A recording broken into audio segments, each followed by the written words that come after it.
You know it's always a good day when you have the engine in house. Definitely. The last time we spoke to this gentleman, I ain't gonna lie to you, I was hyped. Right? I won't communicate and well. Actually, I look back and watched the interview and I sounded better than what I thought, but I was emotional. Could you tell how emotional I was? Yeah, a bit.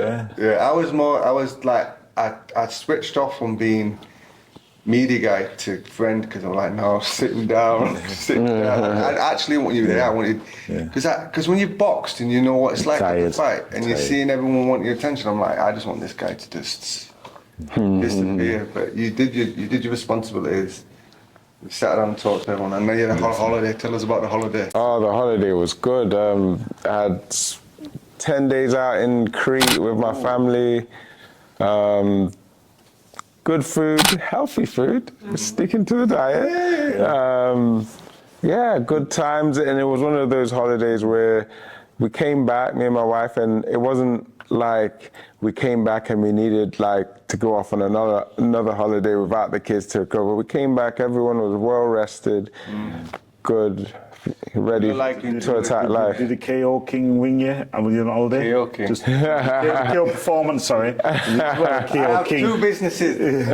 Fat Loss King Fat and Loss KO King. Performance. He's just decided to like we combine it together. well, it's similar anyway, but KO Performance. Maybe I should have just called it that. Hey, it sounds good. Just sound all right. Oh, we kept in KO touch. King. Get in touch. What are you eating? What are you eating? Over here, but No, he did keep in touch with us out there. You know what? In Greece, they've got so much meat. It's very hard to go wrong. Is it? Yeah. They're not a carb-eating country. Oh. No, they're not. When you say over there, you ask for like a salad. They'll have meat in it and stuff. Yeah, they love their meat. No, it was good to see you relaxing with your family because need it. The truth is when you're going through camp, this is the frustrating thing that I always find out, that the fans and the people what love boxing, the armchair people, they only see the fight. And we know that's probably the easiest part of it. Yeah. Like the preparation you go through, the dedication, the diet and all the rest to get to the other side, fighting for your kids, fighting for your future, all the things that drive you. I like when I see fighters after fight enjoying themselves and putting their head down. You look like it's easy. You work hard and it's just like, you think, I need a break. I need to just get away, turn my phone off, no training, just clear your head and reboot yourself back up for the next session again. Yeah, because I had to really lock in for the fight camp. Like previous camps, I still staying at home. Obviously, kids are very young. I couldn't not leave them, and the wife to do everything with the wife having businesses as well, with many studios. And this camp, I moved into my best friend, James's flat. So I was just there in the flat all camp. James has a very good job in the TV production company, so he's not there half the time, so it was very solitude. I could really have my thoughts to myself, zone in, rest when I need to, whatever, go out, do a little sprint or just do what I needed to do when I needed to do it. So after the camp, it was really good to spend some quality time with the family. I didn't realise you was away from your family, but I was talking to your wife when you was in an interview. She was saying, I don't know what she said. She said something like, "Oh, it's good to have him home," or "It's good to have him back." Because then I realised that you was away from your family. Which is a massive commitment when you've got kids. To see kids as well. Just for the audience at home, people tuning in, explain to them the importance of having no distractions in camp. It's so important. Like, even with me, like having every single other fight of mine, I've been having camp, living at home with the family, and it's really good having that nurturing love at home. However, all kinds of stuff that happen in life and outside of boxing will impact you, even if you don't feel it's impacting you. It will, because once you go back to that solitude of camp, like just reminded me of the GB days, like just in a flat by yourself, and you really lock in. My manager, my trainer said, this camp we saw, it's like a flick of a switch. You early. You was early warming up, already training before we got into the gym. You was just locked in. You could see a real difference. Saw the hunger. So yeah, it makes a big difference. Obviously, it'll have its prices to pay. But it's an investment in yourself. Yeah, because at the end of the day, you don't want to ever leave any kind of... As the fighter, Annie, can you put this on? She gives me a microphone and just leaves it like, I can't clip it on. You know I can't clip it or clip that on the... There you go, love. Thank you, boss. What was I saying? Can't switch it up. No, when you're in camp and you don't...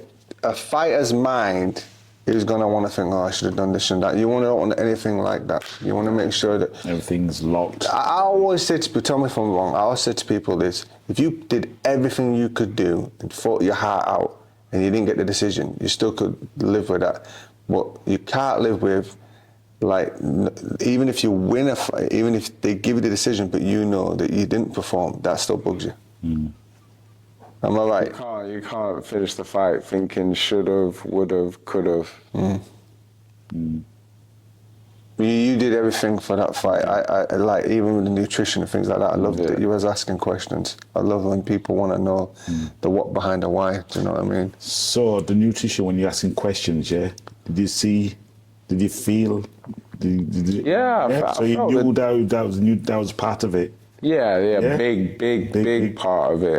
So the questions you asked, they've been answered now, aren't they? Yeah, they've been answered. I'll probably still have more next camp. But, That's good. Yeah, they've been answered, and like, I didn't really have as much faith in nutritionists before, from working on GB and then coming out of GB and working with different people saying different things, and it didn't quite all add up. So what were some of the things that you're hearing? I'm curious, because I am not working with other people, but I have an idea of, I hear this and this, that and the other. But when you're hearing one piece, when you overhear someone say one part of the jigsaw puzzle, I think, well, that's not right.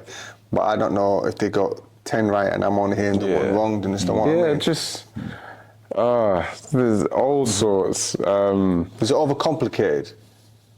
Sometimes they overcomplicate some things, or they oversimplify some things. Like, I told you straight away, I'm not the kind of person who wakes up in the morning hungry to eat a big breakfast to then go and train feeling stodgy and whatnot. And then you explained kind of reasons behind that. And then it clicked to me like, oh, that makes sense. That's why. Whereas other nutritionists would be like, no, you need to have this, that, the other 600 to 700 calories in the morning before you train at a certain time. Then you have to have this for lunch, this for dinner, and it just didn't. I'll tell you what the major problem is. This is the major problem. Because I was talking to Johnny Nelson about this, right? So online now, when you hire an online coach or an online influencer, if your goal is to be a bodybuilder and look aesthetically better, the things that they're telling you may not be wrong, all right? What they're not telling you is that counting your calories, doing all the protein, getting lots of amounts of proteins, this, that, and the other, to build muscle, to look aesthetically better. That's not your goal anyway. You're a fighter, all right? So they might make you look aesthetically better, but people can look aesthetically better but still be unhealthy. So them guys that compete for bodybuilding competitions who do that, if they were to do that for 20 years, they die also young as well because of the abuse they have. But it's right for their goal. All right? But then you might have someone else who's got a different goal, like they want to be a runner, they want to be a jogger, they want to be a swimmer. So you have to be able to know what the goal of the athlete is to tailor it to them. Specific. You know what I mean? Specific to them. Then that's just the broader. And then you get into details. Well, how do you feel in the morning? How does that food make you feel? Does that make sense? And then rotate around their lifestyle. If someone's training in the morning, if someone's training at night, if someone's training in the afternoon, you need to know them things. Yeah. But ultimately, what I was teaching Ekow was to listen to his body. Yeah. What was your body saying to you? The body was telling me different things, and I answered correctly. First, when you did the diet, obviously when you do a diet, your body starts talking to you in a certain way. Oh, you don't need to have this, I need to have this, and craving. So did you have any cravings or anything like that first? You know what it's like. For me, I'm I sweat a lot. I'm always craving salt, be it crisps, be it Savory. just savory. I could few camps before I could have a dinner with my wife. Then after dinner, instead of Pudding. thinking about pudding, I'll be like, I just grab a packet of crisps. Yeah. I'm always craving salt. The electrolytes. So did that? The electrolytes definitely helped. And did you still have a little bit of that? Because I got some tips on that if you did. Yeah. A little bit, yeah. But the little things like noting down how I sleep after eating certain kinds of carbs, that makes a big difference. I was even saying to someone in my gym this week, when I have rice, I have the best sleep. So, you know what, after a good hard day, I make sure I have a little rice, part of my dinner, I sleep well. So what time would you have that rice? Don't give it all away on here. I can't give it all away. He's protecting me. Okay, not protecting, we're promoting, because some fans out but they there. get it for free. Okay, well, we'll have the website at the bottom. We can contact, and any person who wants any dietitian, that's the man. I'm not a dietitian. Well, nutritionist. Sorry, nutritionist. All right. No, but the most important thing is trying to. I want to say thank you to him as well, because I'm just launching this new business, but before I launch it, I need to know, and I'm going to ask you off camera about this. This is one of the reasons that I wanted to talk to you. I need to know how to present it to other people. Do you understand what? Like some people have different levels of intellect, different ways of learning. Do you know what I mean? So the onboarding process needs to be. Is it straightforward? Do you understand? You want to know from him. Yeah. Did he understand the package when he sent it to him? Yeah. To follow. Yeah. Well, it was easy to follow. Reading the main booklet that you sent through, that broke down a lot of things so that I could understand it well. Simplify it. Yeah. And then obviously you look at the not meal plans, but the breakdown of the calories and whatnot over the weeks. That was also easy to understand. The special diet, that was Did that help? Once that got broke down, it made me understand things I'd done in the past, why it was working, why I felt like, I can get away with doing this on match week and doing that, and it's just great. It's all, I understand all of it. I think the main point that you should nail in with people is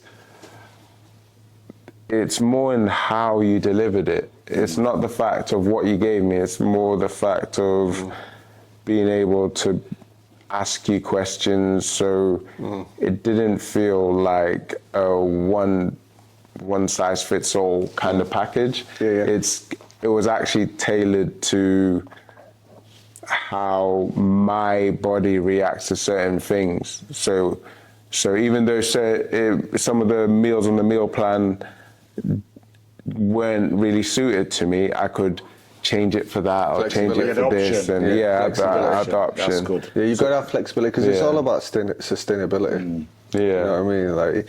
Like when people say, "Oh, I'm on a carnivore diet," or "I'm on a vegan," this and the other, always the question is, all of the diets works, by the way. They all work. This is what can you be sustainable though? Yeah. Is it sustainable? Because the fact is, if you're depriving yourself of a certain food source, and then you go and touch that food source after depriving yourself, you're gonna have a problem, because your body's gonna react to it. Do you know what I mean? And so the most important thing I wanted to teach Ekow was landing a plane. Not just landing a plane each week. Process. We focus on that process when we need to focus on that process. Fight week, coming in on time. Do you think the delivery came on time for you? Yeah, definitely. Land safely. Yeah, I landed safely. I didn't have to do any Rambo gung ho tactics. Sweatsuit and all that. I landed nice and safe. Sweatsuit. So the sweatsuit didn't come out then. No? Well, sometimes, It's all right but not like- like in previous camps where it's like, okay, so I need to do a sweat session on this, then I have a bath, then I do this, then I do that, then sweatsuit session again. So no, what did you weigh on the Monday, just for them watching? You had to weigh in at 67 kilograms, right? 66.6. 66.6. Is that the weight limit? It's 0.7, but technically you have to be 0.6 something. Right, so there you go, 66.6, right? So what was you on the Monday? On the Monday, I would have been 67.9. So you were comfortable then? Yeah. You was comfortable on that Monday, yeah. You was Friday. comfortable. You didn't have no to lose. You didn't have no. Fight day, didn't have no to lose. Fight day, I can't tell you that what I go into the ring at. 12 stone, eh? No. 75. No, you know what? You can. You look strong. For me, there is a certain weight where if I'm going into the ring above that weight, I won't perform until I've sweated out and I'm at that weight again. So I won't, I like to go in the ring at a certain weight because that's when I'm agile, I'm fit. I know I can sweat. I won't feel dehydrated, drained, or get any cramps or anything like that. Yeah. You know what you're doing because you listen to the body. Well, I didn't know we were going to talk about this when we talked about it. Yeah. But listen, so do you want to be back out again this year? Yeah. I'll definitely be back out again this year. I want just to keep up my activity because obviously you take too long out of the ring, you'll go stale. I've sharpened my tools. I'm ready to use them again, really. I wanted to be fighting within the next 3 months. Realistically, it's ticking over now. Keep it sharp. Ticking over. Starting 4 weeks. Yeah. Okay. Ticking over.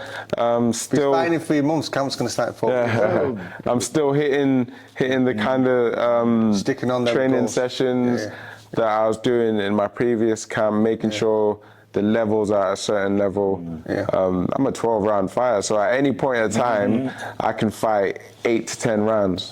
So that's a lie. That's a lie. He ain't a 12-round fighter. He's a 15-round fighter. So to do that, the base levels have to be at a certain level in your conditioning. So Listen, we look forward to seeing you out again. Do you have an idea who you'd like to fight? No, not per se. I'll be top 10 in the WBO, top 10 in the WBC.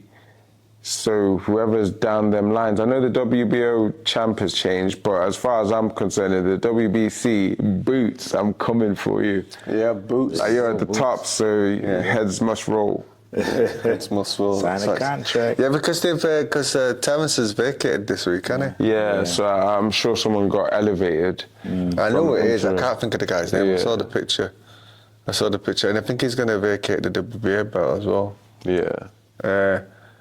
But tell us, like, when you're in camp, from the last camp to this camp, what are you going to change for next camp? What am I going to change for next camp? This fight, I'd already, from the last fight, I'd already known in myself, I don't like learning the same lesson twice. Make one mistake, okay, you made a mistake. Don't make it again. Don't go back to it again. Leaving it to the judges. My last fight, I was a bit bemused on some of the scoring and how certain things were allowed. So I told myself, well, you can't do that. You have to be more entertaining. You have to be more precise. The people got to see the bloodlust and just the pure primitiveness of you. And I ramped it up for the last fight. I was definitely like that. And And then I heard after the fight that I was down anyway on the scorecards going into round 9. Really? I was three rounds down. Really? The judges had me on that fight going into round 9 before he got the knockdown on me. And the knockdown woke up the dog in me and just reminded me, like, you can't leave this to the judges. So you would have technically could have lost that? Yeah. Wow. Yeah, if it had gone to the judges. So that was just a reminder, a kick up the arse for me, like, never leave it to the judges. So I'm not going there to box to look good round by round. I'm going there to finish people. That's it. Well, what you saw in round 10, that's been brought to round 1 from the start. That's like when Fury woke up in that 10th round. And that was the 12th round against Wilder, and the next round was the 13th, wasn't it? Yeah. There's a couple. What I love about Ekow, I watch everything that he does. He breaks. He's a guy that departmentalizes every scenario of what he needs to prepare. So I've watched everything you do.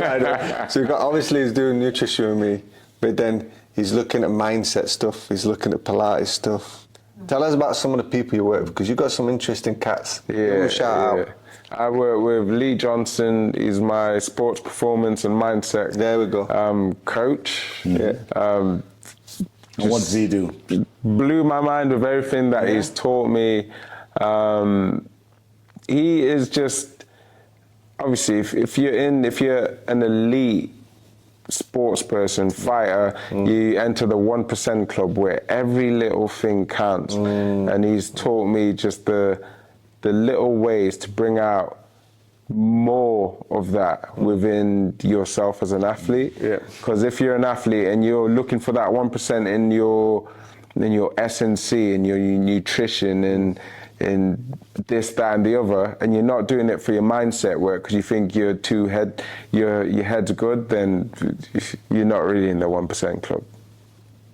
And then, as well as that, I've got my wife, who owns a Reformer Pilates studio, the Reformer Studio. Yeah, not mention that. Make sure you mention that. And that's a big part of my life. Just I instruct in it as well. Wow. Because I like to believe, practice what you preach. I can't tell people, oh, this is so good, if I'm not willing to give back to it. And I definitely give back to it. And so every week I'll have my good few sessions of reforming, and it's not yoga. Explain to my wife. It's Pilates. Joseph Pilates was a boxer himself before he made Pilates, and he found ways to individualize certain muscles on the reformers. So there's literally nowhere to hide. Like sometimes when you're lifting big weights, you think, oh, my legs are weak, I can overpower it with my shoulders or this, that, the other. In Reformer Pilates, there's nowhere to hide. If you're gonna work a specific muscle, that muscle's getting worked. Yeah, he asked me yesterday. I've got an elbow problem at the minute. He asked me if I wanted to do it yesterday. We are going to do it. My wife's behind the camera. She wants to do it as well. I've never done it. Pilates is one of the very few things that I haven't done. Who else do you work with? We've just went out to the Olympics because my wife works with Emily Campbell, weightlifter. She just won a bronze at the Olympics, broke some new GB women's weightlifting records. I saw in the crowd as well, including her own previous PBs as well. So yeah, I loved it. Worked with the Paralympic team as well. We've worked with the cricket team as well in Nottingham, and it's like a new craze, but it's not. It's just there's more spotlight to it now. So if you need Reformer Pilates, go to the Reformer Studio. Tell them where all the studios are, because you got a few, haven't you? You got a few. Yeah. My wife's got a few studios. She's got 2 in Nottingham, 1 in Loughborough, 1 in Derby, 1 in Birmingham. Wow. She's looking for, one's opening in Leicester. She's looking for another one in Birmingham. Come to Leeds. another one in Derby, and Leeds is on the map. It's on. We've got to bring it to Leeds. We've got to bring it to Leeds. Leeds needs one. I think I only know one of them in Leeds. I saw this girl that I know. She started using it. It's something that we definitely need to do. So he's what he said there. He's married to an entrepreneur who's got very. I know that the struggle of an entrepreneur. You've got to be really clever to be able to run one business. Never mind 3 or 4 businesses. Yeah, it's a big difference going from working in your business to on your business. I say that all the time, don't I? That's what I say. Yeah, it's vastly different working in your business and on your business, because you've got to be able to trust people underneath you to do what they need to do. That's always hard, because you always feel that they will never put in what you put in. You know what I mean? Yeah. And it's the same when you're in training camp as a boxer as well, like being able to trust the people around you. That's why I said to you before, thanks for trusting me, because I work with a lot of fighters, and in general, I work with the general public as well, and I have clients that think the world of me, and I have some other clients that didn't work, and I know it didn't work because you didn't listen to what I was saying to you. You know what I mean? They're the ones that frustrated the most, right? That situation frustrates you the most, more than the person who succeeds. It's like, why can't you just listen to what I'm saying? So thank you for trusting me with the nutrition. But it takes the one thing that Ekow's got in abundance as well. He's got ability. We don't need to even get into that. But character. For any fighters watching in, and I know there'll be fighters watching in, if you want to watch someone who has got character and understands how to invest in themselves, and what you just said, like literally minutes ago, about how to departmentalize it. Think about your weak areas. Like when I come out of boxing, I knew nutrition was my weakest area. I went and fixed it. Do you know what I mean? Think about areas that you need to work on. There's no point in always to continue to work on things that you're good at. What would you just say to any inspiring fighter on the way up now through the things that you've learned? What would you say to them? I think one of the most important things is that saying, like, you really have to pick the 5 most influential people around you carefully. Because if you hang around with a rotten apple, you're going to end up rotting somewhere. It's going to rub off. So what are the signs they can look for, though? Because there's some clever people out there. Yeah. Well, it's not really signs. It could be in different things. Like, you could hang around with one person who's a really good entrepreneur and another person who's a really good athlete, and they'll have different values, but you'll start seeing a connection in the core values and the things that make them special at what they do. It's kind of like that other saying where you don't want to be the smartest person in the room, because otherwise everyone's just going to dumb you down. So the people you keep around you, they need to. It's like you want to be the least or the dumbest person in the room of the people that you keep around you, so you can elevate as well. Yeah. It's about being pulled up and lifted up, innit? I always try to put myself in scenarios where, my wife knows this about me, but not a lot of people know about me. I end up by default in my friendship groups being, and I don't even like doing it. Some people probably think I like leading. I said to Donna all the time, I'm like, I hate leading.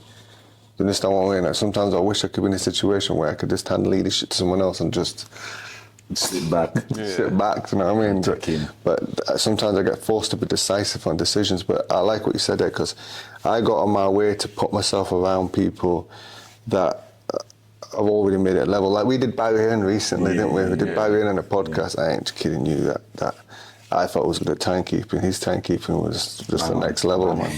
Different level. The door, so we're a match room. Yeah. Then the doors where that flower is in the middle of the table, and I'm here. So I just started looking at my watch, and I saw the watch, because it had seconds in it. We were supposed to meet at 4 o'clock, and it said 3:59 and 55 seconds. And as I turned the watch, like going down, his hand went out, bang. I just looked at my wife and went, that's creepy. Thank you, you know what I mean? Like, he milked every second. He said he'd be there for, because we were like a minute before saying, oh, he's not coming. we were panicking, like, we were the toilet, man, come back out, he was there. Yeah, he left me, though. he ran up to the toilet, and I was like, hey, don't leave it here, Barry's coming, you know what I mean? Fine, man. But when you're around them type of people, I mean, I don't know how much Barry's earned, but you speculate to accumulate. You know, he's a very wealthy guy and a very clever guy, but just the little things that he was saying in conversations, I was just sat there the whole time and didn't talk. I was like just listening to what he was saying. Yeah, there's clues to success, and every successful person gives clues to success. You just have to be able to study and pick them out. I like that. I like that because in my field, as an online coach, I hired a mentor and I learned a lot for the mentor, but there's some things I didn't appreciate. And now when I listen to other mentors online speaking, they're giving value away, and someone who's a beginner won't even hear it. But because I've been around it, I'm like, wow, I got that word for free. I understand exactly what you mean there. I was listening to this pastor come in recently who said a thing that changed my life about 8 weeks ago, darling. Yeah, and it really changed it. He said, there's a lot of people get out of bed and they do a job that they don't like to pay the bills and complain about the job they don't like, but we're afraid to quit the job because they get in debt, because they live for the function. I'm going to ask you a question. When you get out of bed in the morning, do you live for your function, do you live for your purpose? I live for my purpose. Exactly, all right? And then when you live your purpose, there's been times in our life where I'm doing my purpose and financially it's the hardest. Even in the season we are now, we're not way ahead like we have in some seasons, but every day we get out of bed and we're doing our purpose. Do you know what I mean? And that's for someone tuning in. Like, when you're boxing and you're going through the hard times, because we've all been there, and we're with definitely. Remember, there's some people out there doing jobs that they don't like. They're not living for the purpose. Enjoy it, because before you know it, it's done. And you look back and think, wow, why did I stress so much about that? Do you know what I mean? Yeah. But listen, we'll leave it there, because we could talk to Ekow anytime. Come speak to him every week. We're going to catch him up. We'll leave the last word with you. Tell the audience out there anything that you want them to know. Putting you on a spot there, actually. Actually, I've got someone that I want you to say, actually, after. Go on. Well, just get locked in. Make sure you subscribe, first of all. Get on my social media page, ekow.essuman, on Instagram, EE_engine on X. And yeah, like, keep in touch. Don't be afraid to say hello. I'm a very approachable guy. And message for everyone moving forward. Set a reminder for your phone every morning just to tell you it's a good day to have a good day. Because it's always a good day to have a good day. Nice. Yeah. I put him on the spot and he came through with flying colours. Yeah. In the final round, hit them up, man. That's it.